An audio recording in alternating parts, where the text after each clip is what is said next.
G'day Nina, how are you? Good, thanks, Andrew. How are you? It's been Hollywood here, Nina. I know, they can tell because look, you're fully dressed up. Yes, I'm the Director of Public Prosecutions in our mock court video that we're doing. It has been fun. We've had, I think, nearly 80% of our staff playing roles from murderers to lawyers to policemen to newsreaders. I don't think we're a law firm anymore. We're like a film guild. studio We're now. a guild. And look, getting back, our main topic today is talking a bit about whistleblowing provisions in the Public Disclosure and Corporations Act. Probably not something that worries you because there's a lot of informal procedures around whistleblowers which don't have the same impact or prosecutable impact, but we'll talk about that generally as well. But what I have done this week is chucked in a few dishonesty cases because I think that people don't quite understand what the obligations are at a civil standard in investigation and disciplinary process. And it also raises questions about the role of circumstantial evidence and how that plays out. So it's a bit more legal this week than what we normally do, but I think that all of us are probably sick and tired of doing investigations, and given the changes in workers' compensation, the changes in workplace law and in safety law, we're all doing a lot more investigations. We're all struggling about what is a finding, what is an inference. And I thought it'd be nice to drill down a little bit for people so they can go, yeah, no, I get that now. I understand why you can put this in and why you can't put that in. So I thought really on that basis, why don't we go to the failed fraud allegation of Wang's case? Yeah, I thought this one was really funny when you think about the facts. Counting chickens, that's how I go to sleep. Yeah. Like, sorry. Yeah, so the employee received an extra bonus of $12 based on the amount of chickens he said he had counted, but they determined that the amount was fraudulent and he had inflated his chicken counting figures. Never thought I would say that to get the bonus. And at first, at $12. Yeah. So he actually counted extra chickens to get to $12. Yeah. So at first instance, the commissioner found that there was enough evidence there to substantiate it, and it was very serious, even though it was a small amount because it was fraudulent. But it was an appeal case. Yeah, and it's interesting, isn't it? Because as so often happens, there is no direct evidence, nor sworn evidence, nor any evidence of the system by which they detected the overcount or the counting to demonstrate the dishonesty. Yeah, which is, I think, where this whole appeal rested in terms of the commissioner had made an error in relying on unsworn evidence, but I think had they just done more in their investigating, it would have sunk him, even for the $12, because the appeal bench did say that it didn't matter the amount. Like, if it's fraud, that's serious misconduct. That's right, no, but it goes back to the Brigginshaw, the old appeal court case, which talks about when you're doing an investigation or making a decision in relation to serious misconduct, the more serious the conduct, the more certain the evidence has to be. It's still balance of probabilities, but what you would expect in that is where there is a capacity to have direct evidence, you would expect to be given. Where there is direct evidence, you would expect it to be given to the person to give them an opportunity to respond to it. In this case, there was unsworn evidence. It was chucked in at the very last minute, and the person had no chance to respond to it at all. Or consider it, really. Or consider it at the time of the termination. And so it's been remitted for compensation back to the original commissioner. But can I just go, Brigginshaw is a really important case. It's the heart and soul of civil investigations. And it says, yes, balance of probabilities, but you must have, the more serious it gets, the better quality of evidence that you're relying on. And that's direct evidence. I saw him count too much.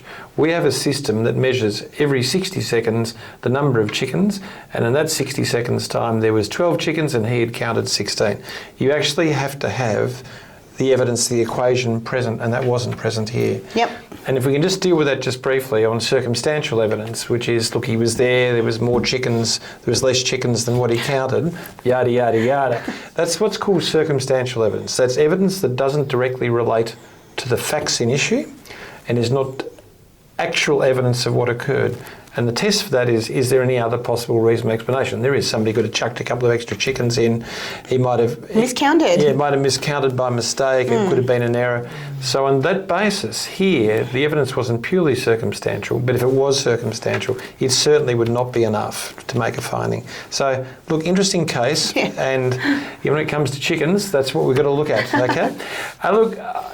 this is the next thing we're dealing is the coal miners multi-bargaining, and the reason this is important for us is in the education space, in local government space, in construction and in mining, all the unions are going for single interest bargaining across a number of different organisations, and the intention is if in the same industry. Yeah, if they're the same industry and they're the same sort of thing, then you can make these applications. Now we've got one in local government in Victoria going on at the moment, which is a reasonably flawed and foolish idea by the people who are running it, but nonetheless it's alive. But the coal mining one is interesting because this was an application for supervisors, so a limited number of people in the coal mine, but the application was approved. Yeah, even though the industries could be different in the way they function and their responsibilities. So I think this is a case with some alarm in it. By the way, they've gone to single interest bargaining, so it's not going to go to a multi-bargaining process. They've gone to each person to do it. In the end, that was the union's choice. But what it does show is a willingness by Fair Work Commission to look rather globally at the natures of industry, rather than particularly, which is what the intention of the legislation was. And for me, that's a sense of alarm.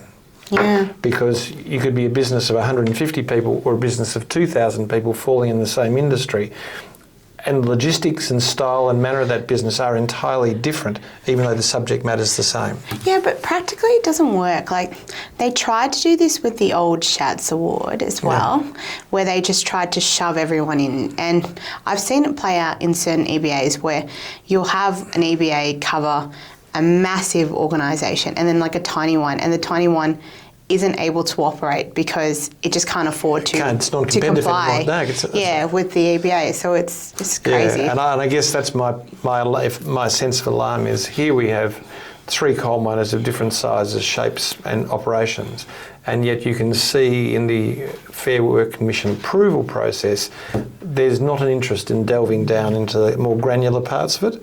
And in smaller schools, bigger schools, this is the type of thing that could put schools out of business, could put the local government out of business. It's pretty frightening. All right, well, why don't we jump ahead to our next matter? I think, again, if we go back to Crown Anderson, this is a medical certificate case. Crown Anderson was the guy who took personal leave from Crown because he wanted to see Kevin Sheedy coach his last game. Channel 7 where... I love that case. Yeah. That's such a funny case. And he was terminated. But I guess this is another case of dishonesty, but this is a case about the use of medical certificates which are prima facie proof of the fact the person was sick and can take personal leave. But the facts of this case are fun, aren't they? Yeah. Well, I think that wasn't the only dishonesty he did, I might add. No, he deliberately forged medical certificates twice. Yeah. And the reason why the employer was suspicious was he kept doing the same formatting errors and having the same errors in the address of the clinic. So when the employer called them up, they said they'd never heard of him and they didn't issue it. Well, there's also, using a car when he shouldn't be. There was a whole lot. Oh, yeah, so he was being monitored for that stuff first, and because they were tightening the investigation. The noose. You wanted to say the noose, didn't you? I didn't say it, though. They got you a tough answer. The noose. Investigation, he decided to put in the forged medical certificate. Yeah. So can I just say that's serious misconduct, and you are allowed at any stage, if you look at it and it's got lines that shouldn't be there or you're not sure, you're allowed to ring up the doctor's surgery and verify that they did issue. Not why, but you're allowed to ring up to be satisfied that was their certificate. So interesting case. New penalties legislation, which is really a waste of time because Fair Work is never going to reduce penalties or overtime. No, I was so confused about all the media uproar about this because I don't see it as an issue at all. It's not an issue. All it does is introduce this new section 135A, which confines what the Fair Commission can do. They can't... It constrains it, so they can't reduce penalty rates for overtime. And they can't reduce other things, but they don't do that anyway. Nor will they ever do it. Yeah, so what's the point? Yeah. Well, I think the point is somebody likes putting big capital A's next to number 135. That's about the only thing I can think of, really, just to waste everyone's time. I think it's trying to be sold as a huge win, but I don't think it's actually going to do anything. It's not increasing rates or anything. Yeah, maybe it is just the federal Labor government appealing to the unions and saying, look what we're doing. We're adding extra layers of protection, but it's a nonsense. Anyway, let's move on from that. Next case is sort of marginal in some ways in its interest, isn't it? Because it's we're doing carpal tunnel syndrome. Can I just say? Another workers' comp case. Yeah, another workers' comp case. And most women after the age of 40 suffer carpal tunnel syndrome. What? I did not know that. That's true. It's incredibly common, but when it's created by industrial exercise, it's done by high-speed repetition, so within seconds doing the same thing. In this case, which was Abdul, that's not. He was a guy who drove a truck and strapped loads, wasn't he? Yeah, so truck driver who was buckling and unloading stuff, and it was about what the medical evidence said. And there was competing medical evidence. He did it about 300 times a day, this strapping and unstrapping. And it was the occupational physician who's the one who actually had... can I just say, this is the complete waste of time we spend having 5 or 6 experts come who aren't genuinely experts, like a hand expert turn up and all this sort of crap. Hand expert. You know, an occupational physician will go to the documented evidence about utilisation of labour and what it does. And so no surprises there, whether it was a tribunal member or a judge said, yeah, the occupational physician knows what they're talking about. And the occupational physician said, yeah, he's been doing it for 40 years. I know that, but unless it's high repetition and high speed, it doesn't create or aggravate a condition that can create carpal tunnel syndrome. And the other part is that carpal tunnel syndrome is such a common issue because we use and put pressure on our wrists every single day by what we do. Yeah, probably from even using phones. That's right. So, well, that's the phone carpal tunnel syndrome. No, don't put it in, okay? What? Don't you put the claim in. I'm not 40. No, I know. Good. All right. So his claim was rejected. his claim was rejected. This is a case that the next one is Habman and Oh, this one was Shire Council. shocking. But I think for local government, and we must get this case out to local government as a group, but this is a really critical case because local government deal with stakeholders like councillors, like developers, like all sorts of people who do bad stuff every now and again. And quite clearly a council needs to protect their council employees from people doing bad stuff. If we use bylaws inspectors as an example, they go out and they issue tickets and they cop terrible abuse and occasional violence. So councils must develop a safe method of work for those people. But I don't think it's just councils. Every employer, your obligation doesn't just extend to other employees and who works for you. It extends to third parties No, as you're well. right. It can, but I guess for councils, I was thinking of Kozarov's case, the High Court case that said when you're aware of high risk activity, you must intervene to prevent. And this was a case where a person was involved with a cruise company. I don't know if this was like they could have predicted what would happen. It was pretty weird. I know, but the thing is they were given notice of what was happening. So they were aware that it was forged and they failed to go out to third-party stakeholders and protect this person. Yeah, but okay, let's talk about the facts. Yeah, before you... I knew you'd have a different view on this case. Well, no, as in I think it was... I agree about the decision, but I don't think this is one of those high risks where they're like, oh my gosh, we need to have preemptively dealt with it. So Kozarov wasn't referred to in the decision. So No. this is a negligence case. Yep. Okay, but Kozarov's a case that says, in respect of psychological hazards, where you place a person in a place of significant risk, you must prevent that risk from arising and at the first instance intervene to prevent it, okay? Yeah. So this is a case which isn't at that high level because it's unpredictable in the nature that it could have occurred. So I'll let you go on. Yeah, so essentially the council worker was involved in like a governance risk kind of role, and they were involved in a council dispute with one of the tenants who was like a cruise company who had unpaid debts. So what the cruise company tried to do is they were in discussions with a local Aboriginal group to purchase some of their businesses services, essentially to get rid of the debt to be able to settle it with the council. But then the owner decided to forge this email from the employee that said terrible things about the Indigenous group, and it went viral. All the way to the state government. And so everyone thought that this employee had said this horrible email, and it was investigated and found to be forged, and the employee had expressed their distress and that they were going through psychological harm. And although the council admitted that nothing had been done with the employee, it wasn't their fault, they didn't do anything more to check in or they provide supports and stuff like No, that. they failed to intervene, and they failed Yeah. to advise the other stakeholders that this Yeah. was untrue when they found out it was untrue. Yeah, and I think they focus on the fact that, look, we couldn't have predicted or controlled what the third party did, which is correct. But the issue here is that your safety obligation means once you become aware of a hazard, which in this case they became aware of the psychological risk, then they should have intervened. And I think it's the reason I raised bylaws is we can't stop people experiencing hazards. There are some, in your job, I can't stop a client from ringing you up and being abusive. I don't know it's going to happen, but if they do it, they've done. But the issue is, given that, what is my system for managing that? Yeah. Because it is predictable that people will do terrible things to you, particularly when they're in trouble and they owe money. So what am I going to do? Well, as soon as I find out, I'm going to go to stakeholders and say, this was not our person. Yeah. And I'm going to stand up there and defend this person. Yeah. And they didn't do it.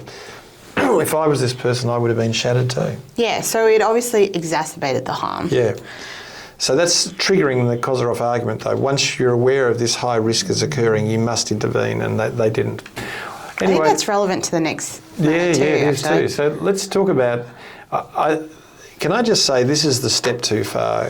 When we're talking about psychological hazards and the behaviour regulators at the moment, their behaviour is full of psychological hazards at the moment. Their behaviour as regulators, particularly in Victoria, is oppressive and foolish.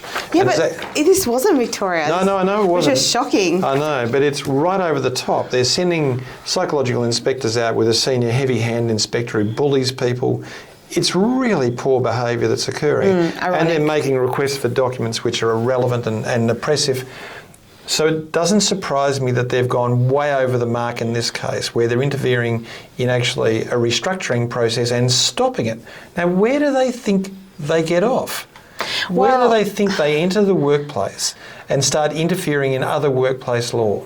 Well, see, I agree with that, but I reckon what has happened is they don't believe people are taking psychological hazards seriously. And well, write a book.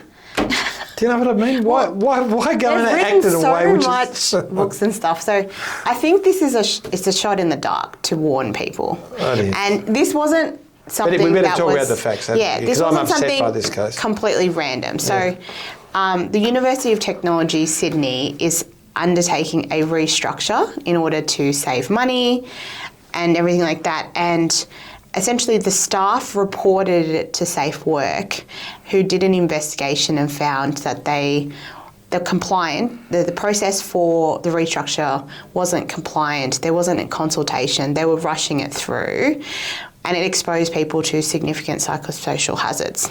And the action is under the award or the enterprise agreement to bring an injunction. It's not for work safety. So the union definitely could have done that. That's right. But that's not what's been brought. Because the staff chose to go through Safe Work. So Safe Work have issued a prohibition notice. Now, can I just stop you there? Because if they did an injunction, these people would be at risk of financial penalties. They'd have to prove that there was a current real risk that existed if they were seeking injunction. Instead of that, these donkeys can turn up and for $5 write a prohibition notice that actually stops an organisation dead who's trying to save money. Let's be clear. They're not stopping them dead. Okay, they've stopped the restructure process, so they can't proceed with consultation until they provide evidence that they'll have processes to make it safe, which, yes, I think is very oppressive, but I don't think it's as bad as you say, because I think that is something that can be addressed. But we've seen them encroach, haven't we? Yeah, so we've seen sexual harassment. Okay, we've seen bullying where they've got in and prosecuted, and we've seen with the VBA getting involved in termination and disciplinary processes, and now we're seeing them getting involved in restructure, and they just don't belong there. Yeah, and I reckon that they're going to probably have other unions pushing this in other workplaces. Well, what's going to happen during union negotiation? Is that suddenly an enterprise agreement going to have... Because I tell you now, it does have psychological hazards. Are they going to intervene in that? Well, I reckon the banking sector is going to be impacted because there's all these restructures being rolled out, and there were errors such as with ANZ where they released the announcement of who was being made redundant before they'd been consulted. So definitely stuff like that makes sense why people would need psychological. But I understand all that. But if they want to play the game, get involved in the deep end. Get involved in enterprise agreements. Get involved in award making. I can tell you around that time, there's huge psychological hazards. Get involved when there's slow rollout of bonus systems. I mean, what bullshit is this? Okay. They don't belong. All right. I think that's gone too far. It's gone too far? But yes, They're not my something friend. to be aware of because we're likely going to see it more. Yeah, and I after And saying Andy's that, clearly very upset. yeah, after sort of getting caught up in my hyperbolic best, I think the reality is we're experiencing regulators who are deliberately trying to put this front of mind with everybody. Yeah. And they are doing things and stuff which I think more than oversteps the mark of where they belong. But the answer is all of these things are capable of being done right. Yeah, but can I also say, and this is like playing devil's advocate here, I kind of understand why they're trying You to only do this to me. No, but I kind of understand why they're trying to keep it front of mind because despite all of this legislation being introduced, when you speak to people, people are still focused on just like, you know, the very extreme examples of trauma, you know, bullying, harassment, things like that. And there's so many other psychosocial hazards which are causing more harm. So I can understand why they're like, we need to get the message through. So you think they're that thoughtful? Well, I think that they're trying to do that in a very unsubtle way. Yeah, I don't think they're that thoughtful. All right, well, why don't we get on to the main topic, which is the whistleblower case and Terracom. This is a breach of corporations law. It's a whistleblower. I'll get Nina to talk about the facts. Huge fine of $7.5 million. So it's the largest fine I'm aware of in whistleblower cases in Australia. And we'll talk about McBride's case afterwards because I don't want people to lose focus. It's not just fines you can get for this stuff. You can end up in jail, and we'll that's particularly under the public disclosure legislation. But Nina, talk us through the facts. Yeah, so this involved the GM of this Terracom company, which is a resource company, and they were fired after a month in the job because they raised concerns that the certificates that were being issued for the quality of the coal were being Manipulated. Yeah, I was going to say forged, but it's not quite. Yep. It was increasing the quality of the coal, and it was investigated, and I think PwC found there were inconsistencies, but they didn't outright dismiss his allegations. And then after all of that, they terminated him, which is just crazy and to me. disclosed, and not only that, then went on the front foot and disclosed that his allegations were false to the media. Yeah. So then he went to the media. Yeah, now he was a whistleblower. So Yeah. the rules on whistleblowers are you are not to disclose their identity. That's rule one. And they're not to suffer a detriment as a result Which they did. Yeah, so sacked and then destroyed in public, I think Yeah. that's a detriment. Yeah, so that's why they got hit with the massive fine. Yeah, and look, we've only got one case. I think we've got a few cases we could talk about, but really the next case is McBride's case, I think, which was a public disclosure about war crimes, where the guy ended up being sentenced to over 5 years jail, where he had to serve 2 or 3. So I just want you to understand there are whistleblower provisions that exist in legislation, but there is also whistleblower procedures that are commonly set up, particularly in the financial sector and other sectors, around people who have an entitlement to raise matter and be protected. They are governed by the policy and process that sets them up. But to treat someone adversely as a result, it is a clear general protections claim. So, and a breach of a whistleblower under general protections would be a horrible claim to wear, and if found to be true, would be a devastating award because you get the aggravated damages award to go as well with the general damages. Well, let's get on to the case study, will we? Okay. All right, so Con worked for Value It Pty Ltd, VI, a company owned by Delilah Fanning. VI was engaged to value some land adjoining a soccer pitch. Con told Delilah that the president of the soccer club who owned the land was his brother. She laughed and said, "How do you think we get our work?" Con tried to explain he was instructed by the bank as the valuation was required to support borrowing a loan application. Delilah waved him away in a dismissive way. Con struggled to work with Delilah. Her instructions were often brief and not clear, and her tone and manner were consistently abrupt, aloof, and dismissive. 2 months before this valuation job, Con had come home to his wife Effie one night after Delilah had publicly criticised one of his valuations in front of a client and other staff, despite her being wrong. Is that right? Yes, her being wrong, right? Yeah. Yeah. He felt hurt and slightly intoxicated. After drinking too much at a bar, he had gone to heal the pain. As he walked through the door, he burst into a Tom Jones impersonation of Delilah singing, "You're going to have to do this. I don't know the tune." Why, Delilah? Okay. She stood there laughing. Okay. I felt the knife in my hand and she laughed no more. I don't know that song. Effie hugged him and he cried. I think that's an age comment, by the way. Yeah. Just in case you're missing, that's a protected Effie attribute. was very worried about him. He was so sad, quiet and withdrawn. Clearly not, he was singing. Work had not improved. If anything, Delilah had become worse. Con undertook the valuation and provided it to the bank. Interest rates had been elevated for 12 months and the land was unimproved with no amenities. However, the Reserve Bank had indicated an intent to reduce rates. The land, located in an inner suburban area, had received planning permission for a greenfields housing development and had an expression of interest from a developer for $12.7 million. As a result, Con provided a valuation of $11.4 million.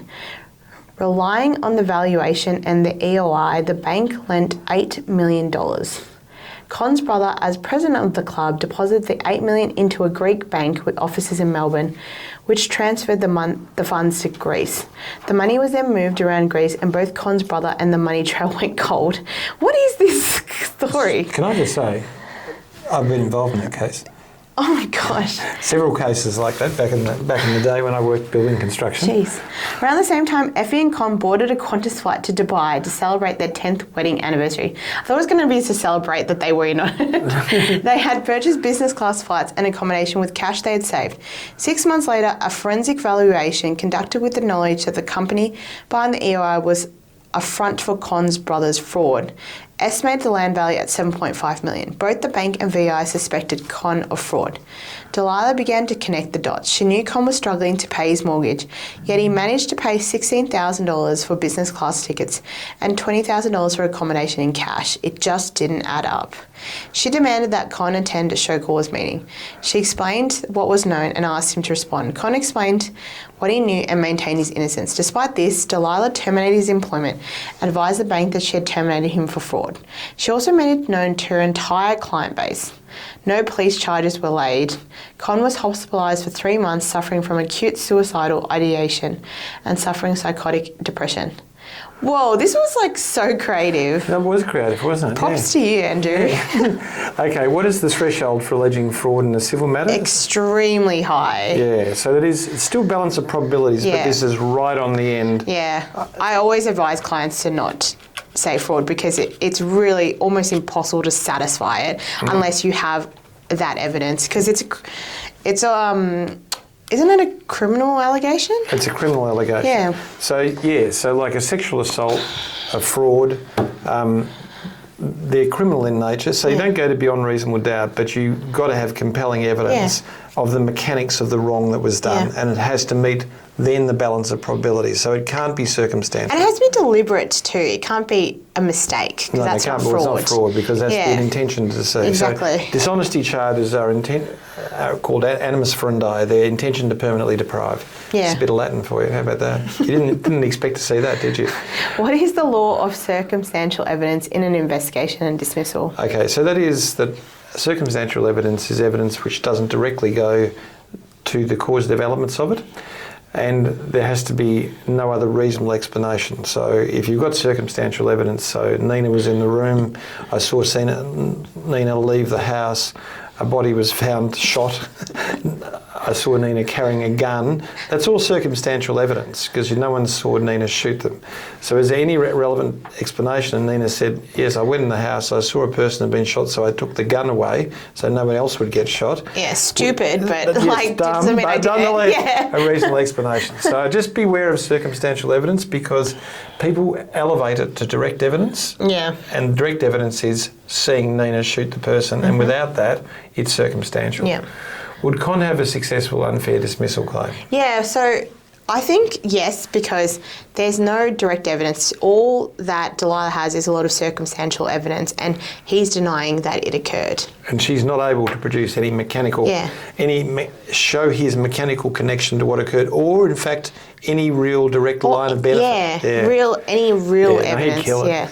Would Con have a strong common law psychological claim for breach of his employment contract under Alicia and Vision?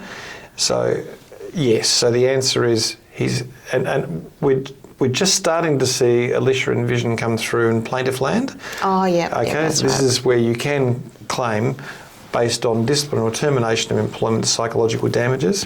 So we're going to see that on large N corporate dismissals. Yeah. But what that says is if the termination or the process that was undertaken caused psychological harm, then you can seek general damages for psychological harm.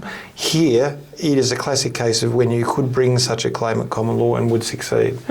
Would Con have a successful defamation claim? Yes. Yeah, he's now unemployed in financial services sector. And there's no proof of it, so she doesn't have the truth defence. And now, across all code-based, so that's defamation code-based states, he has suffered a financial loss. Yeah. So the trigger that allows him... So if Nina says, Andrew, you've got a big nose and nobody likes you, may be true, so there may be a defence of truth. But I've suffered no loss at that stage. So if it's untrue and it hurts and harms me, it's still not a defamation claim. I've got to be able to demonstrate now this trigger that there has been a loss that has been suffered. But it has to be against the company, right? Not Delilah as an individual. No, it's against Delilah. It actually is against Delilah and against the company. So I got it mixed up. A company can't file defamation. That's right. They can if they're under 10 employees or if they're a not-for-profit organisation with certain limitations. Yeah. Were there psychological hazards? Well, let's list them. No, let's not. There were so many. The way she was dismissive, the way that she didn't give clarity, the way she was rude and intrusive, the way that she humiliated him in front of the lack of procedural fairness as well. Anyway, there's nearly all of them there. They're good. Was Delilah's behaviour bullying? Yes. Yes, it was. It was repeated unreasonable behaviour targeted at him. So unreasonable means that an objective person would say that it could hurt, humiliate or intimidate. Yeah. Absolutely. And there was, Do you feel we're running out of time because we're speaking very fast and over top of each other? Okay, Con was suffering a significant depressive episode at the time of his valuation from the constant behaviour of Delilah. Would Con have a strong workers' comp claim? Yeah, totally. Absolutely, totally. Why did you make so many questions? What the safety regulator prosecute? It's a big question. If so, who and what charges? Yeah, well, the safety regulator would be going after Delilah. The problem is the safety regulator doesn't like where it might turn out dirty, so it might turn out... Yeah, I feel like they wouldn't really touch this. They wouldn't seize this, although we're dealing with a matter at the moment where the safety regulator has got involved with a person whose behaviour is pretty doubtful. But nonetheless, I think, yes, they would prosecute. Delilah and the company are right in the gun. And I would have thought, given the lack of clarity, the method by which Delilah did stuff, I think she could be in the gun for reckless endangerment. But I think the safety regulator would be squirmish about bringing that claim when there's been a lot of money. Yeah. But that just shows, I guess the reason I put that in there is it shows how politically motivated safety regulators are and how they don't want to get their fingers burnt. They'll only go in when they think they've got to win and there's a statement to be made. So there you go. That's it for the day. So I think... Give us a thumbs up. Yeah, please give us a thumbs up. And See you next time. See you next time. Bye-bye.